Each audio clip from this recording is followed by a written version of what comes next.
ఢిల్లీలో ప్రధాని మోదీతో ఏపీ మంత్రి లోకేష్ భేటీ అయ్యారు. 4 నెలల వ్యవధిలోనే రెండోసారి మోదీతో లోకేష్ భేటీ కావడం విశేషం.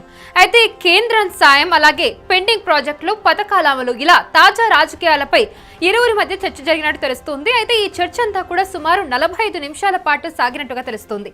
ఐటీ, ఎలక్ట్రానిక్స్ పరిశ్రమల స్థాపనకు సాయం చేయాలని లోకేష్ ప్రధాని మోదీకి విజ్ఞప్తి చేసినట్టుగా కూడా తెలుస్తుంది. అయితే పలువురు కేంద్ర మంత్రులతోనూ లోకేష్ భేటీ అయినట్టుగా తెలుస్తుంది. అయితే దీనికి సంబంధించిన మరింత సమాచారం మా ప్రతినిధి కిరణ్ అందిస్తారు.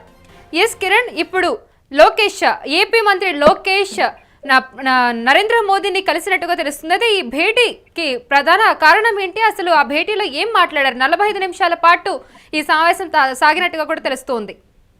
కౌసల్య, ప్రధాని నరేంద్ర మోడీతో రాష్ట్ర విద్యా, ఐటీ, ఎలక్ట్రానిక్ల శాఖ మంత్రి నారా లోకేష్ మర్యాద పూర్వకంగా భేటీ అయ్యారు.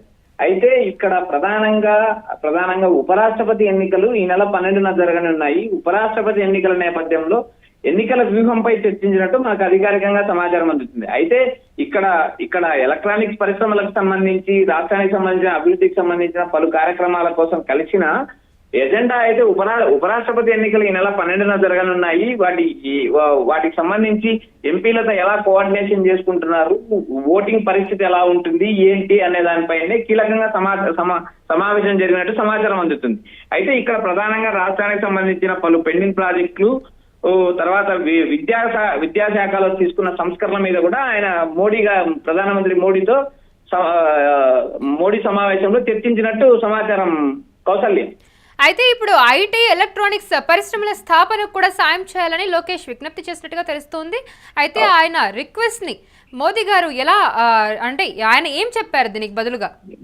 రాష్ట్రంలో ప్రధానంగా పెట్టుబడులకు సహకారం అందించాలని లోకేష్ కోరినట్టు మనకు సమాచారం అందుతుంది. అయితే సెమీ కండక్టర్ యూనిట్ మంజూరు, ఆల్రెడీ ఇప్పటికే రాష్ట్రంలో సెమీ కండక్టర్ పరిశ్రమను కేంద్ర ప్రభుత్వం మంజూరు చేసింది. దానికి ధన్యవాదాలు తెలిపారు. అయితే రాష్ట్రంలో విద్యా ప్రమాణాల మెరుగుదలకు, రాష్ట్ర విద్యారంగంలో సంస్కరణలు చేసిన దాన్ని బట్టి ఉన్నత విద్యలో మెరుగైన ఫలితాలు సాధించేందుకు మోడీ సహకారం కావాలని చెప్పి ఆయన కోరినట్టు మనకు సమాచారం అందుతుంది. అయితే ఆంధ్రప్రదేశ్ లో కూటమి ప్రభుత్వం అధికారంలోకి వచ్చిన 15 నెలల్లో కూడా కేంద్ర ప్రభుత్వం నుంచి మాకు సహకారం అందింది. అందుకు మీ నేతృత్వంలో ఎన్డీఏ కూటమిలో ప్రధానంగా ఉన్న పార్టీలన్నీ మీ నాయకత్వంలో పనిచేస్తున్నాయని చెప్పి లోకేష్ చెప్పినట్టు సమాచారం. కౌసల్య, అయితే మరి ఇతర మంత్రులతో కూడా లోకేష్ భేటీ అవుతారని తెలుస్తుంది. వారెవరెవరు? రాష్ట్రానికి సంబంధించిన అభివృద్ధి కార్యక్రమాల కోసం పలు నిధులు మంజూరు చేయాలని పలు శాఖలకు సంబంధించిన మంత్రులు కలిసే అవకాశం ఉంది. వారి అపాయింట్మెంట్లు ఖరారయ్యాయని తెలుగుదేశం ఎంపీలు కీలకంగా చెబుతున్నారు. అయితే ప్రస్తుతానికైతే ప్రధానమంత్రి నరేంద్ర మోడీని కలిసి రాష్ట్రానికి సంబంధించిన పలు ప్రాజెక్టులతో పాటు ఉపరాష్ట్రపతి ఎన్నికల నేపథ్యంలో ఉపరాష్ట్రపతి ఎన్నికలపై ఓటింగ్ సరళి ఎలా చేస్తారు, ఏంటి అనే దానిపైన కూడా చర్చించినట్టు సమాచారం. అయితే ఇక్కడ ఎన్డీఏలో భాగస్వామ్యంగా ఉన్నారు. ప్రధానమంత్రి మోడీ వికసిత్ భారత్ లో టీడీపీ జనసేన కూటమి కూడా భాగస్వామ్యం అయింది. అయితే ఇక్కడ ప్రధానంగా జిఎస్టీ పన్నులు నిన్న తగ్గించారు. జిఎస్టీ 5%, 18% మాత్రమే ఉంది. మాత్రమే పెట్టి మిగిలినకు సంబంధించిన 28% జిఎస్టీని అన్ని విభాగాల నుంచి తొలగించారు. అందుకు జిఎస్టీ తగ్గించినందుకు కూడా కేంద్ర ప్రభుత్వానికి, నరేంద్ర మోడీ ప్రభుత్వానికి ధన్యవాదాలు తెలియజేశారు లోకేష్. కౌసల్య, అయితే ప్రధాని మోదీ రాష్ట్ర అభివృద్ధికి ఏ విధంగా సహాయం చేసే అవకాశం కనిపిస్తుంది ఫర్దర్ గా?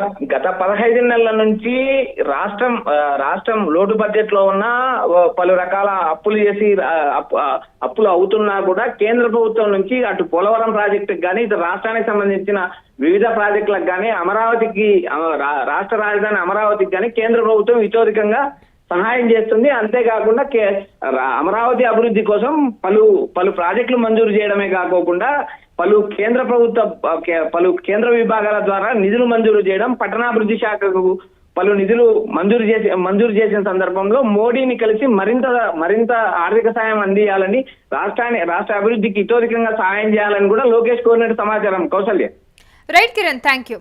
సో మనం చూస్తున్నాం ఢిల్లీలో ప్రధాని మోదీతో ఏపీ మంత్రి లోకేష్ భేటీ అయ్యారు.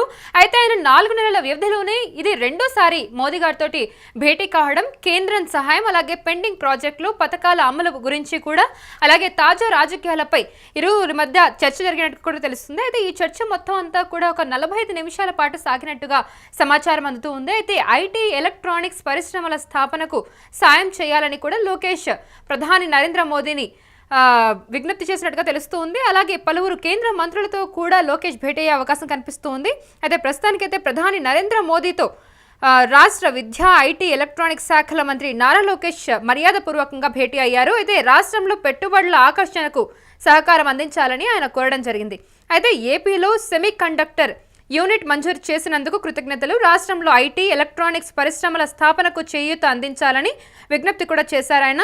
అయితే విద్యా ప్రమాణాల మెరుగుదలకు రాష్ట్ర విద్యారంగంలో అనేక సంస్కరణలు అమలు చేస్తున్నాం, అలాగే ఉన్నత విద్యలో మెరుగైన ఫలితాలు సాధించేందుకు మీ సహకారం మార్గదర్శనం కావాలంటూ కూడా ఆయన అన్నారు. అలాగే ఆంధ్రప్రదేశ్లో కూటమి ప్రభుత్వం అధికారంలోకి వచ్చాక గత 15 నెలలుగా మీ సహకారంతో పలు సంక్షేమ అభివృద్ధి కార్యక్రమాలను సమర్థవంతంగా అమలు చేస్తున్నాం. మీ నేతృత్వంలో వికసిత్ భారత్ 2047లో స్వాములం అవుతామని కూడా అన్నారు ఆయన.